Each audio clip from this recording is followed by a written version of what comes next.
नमस्कार मित्रांनो, तू ही रे माझा मित्वा या मालिकेमध्ये आपल्याला खतरनाक ट्विस्ट पाहायला भेटणार आहे। मित्रांनो, लाख प्रयत्न करून सुद्धा म्हणजे अर्णवने लाख प्रयत्न करून सुद्धा ईश्वरी झोपली। कशी काय झोपली? अर्णव सोबत असताना सुद्धा ईश्वरी झोपू शकते, कशी झोपली तर चला पाहूया। मित्रांनो, आता ईश्वरी बिचारी जागत आहे। तिने ते दूध पिल्यामुळे तिला प्रचंड झोप येत आहे, कारण आता त्या दुधात अशी पावडर मिसळली होती की जेणेकरून झोप येईल। आणि मित्रांनो, गंमत म्हणजे ते दूध राकेश सुद्धा पिला होता, त्याच्यामुळे तो झोपी गेला। पण अर्णव नवरा शेवटी त्याला ईश्वरीची काळजी, त्यामुळे तो बिचारा ईश्वरीच्या काळजीपोटी जागत असतो, कारण त्याला असं वाटतं की मी ईश्वरीला एकटं सोडून अजिबात झोपू शकत नाही। आणि ईश्वरी बिचारी जांभळ्या देत देत का होईना पण जागत असते। आणि ह्या दोघी जणी, ती लावण्य आणि वल्लरी, तिच्यावर लक्ष ठेवत असतात की जागते का नाही म्हणून। पण मित्रांनो, आपला एवढा अर्णव असताना ईश्वरी झोपूच कस काय शकेल?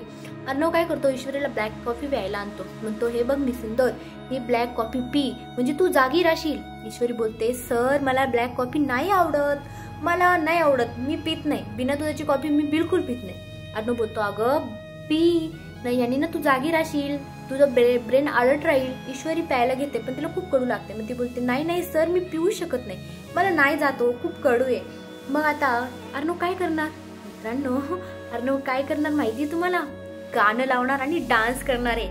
आली उमलून माझ्या गाली या गाण्यावर दोघे जण मस्त डान्स करणार आहे। आधी ईश्वरी आधी नखरा दाखवणार आहे। मित्रांनो, प्रत्येक मुलीला नखरे दाखवायची फार हौस असते बरं का। म्हणजे हे मालिकेतच नाही, और रिअल लाईफ मध्ये सुद्धा मुली एवढ्या नखरेला असतात, इतके नखरे दाखवतात ना की बापरे, नवरा पाहून अक्षरशः परेशान होऊन जातो।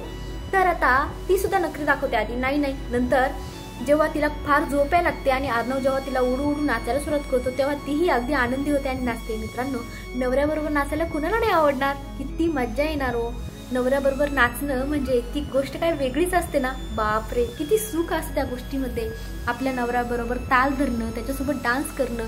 कुणाला नाही वाटणार असं?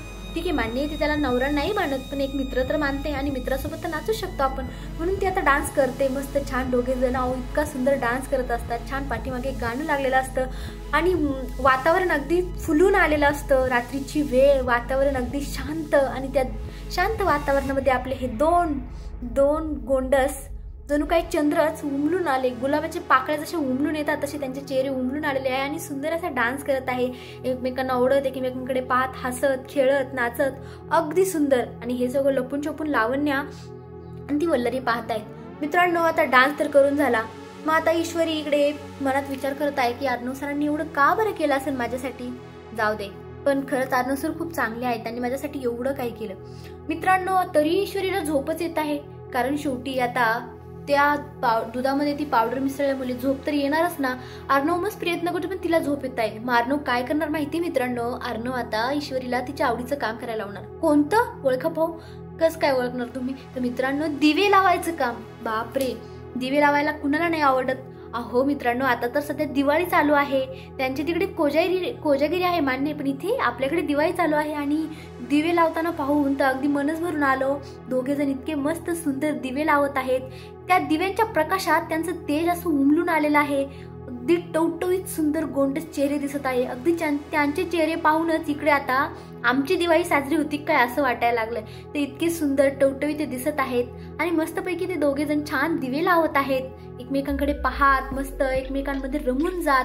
खरंच नवरा बायकोचं नातं असंच असतं, एकमेकांमध्ये रमून जाणं, एकमेकांकडे बघत बघत जगणं, तर ते तसं करत आहेत। तर आता मित्रांनो, मात्र हे सगळं होऊनही आता ईश्वरी झोपणार आहे। म्हणजे अर्णव तिला प्रयत्न करतो उठवायचा, जेव्हा ईश्वरी त्याच्या खांद्यावर डोकं ठेवून झोपते तेव्हा अर्णव बोलतो, ईश्वरी काहीच वेळ राहिलाय, फक्त थोडेच तास राहिले, तू जा, तुला जागायचे।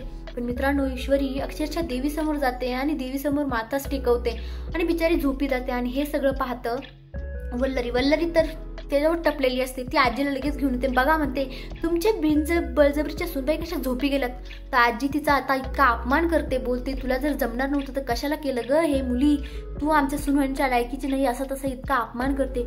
मित्रांनो, आता हा अपमान ईश्वरीला सहन होईल का? की अर्णव तिची बाजू घेऊन बोलणार का की ती रात्रभर खरंच जागली, मी तिला जागवलं, मी पाहिलंय स्वतः? मित्रांनो, काय वाटतं तुम्हाला? हे होईल का? कमेंटमध्ये नक्की सांगा। धन्यवाद।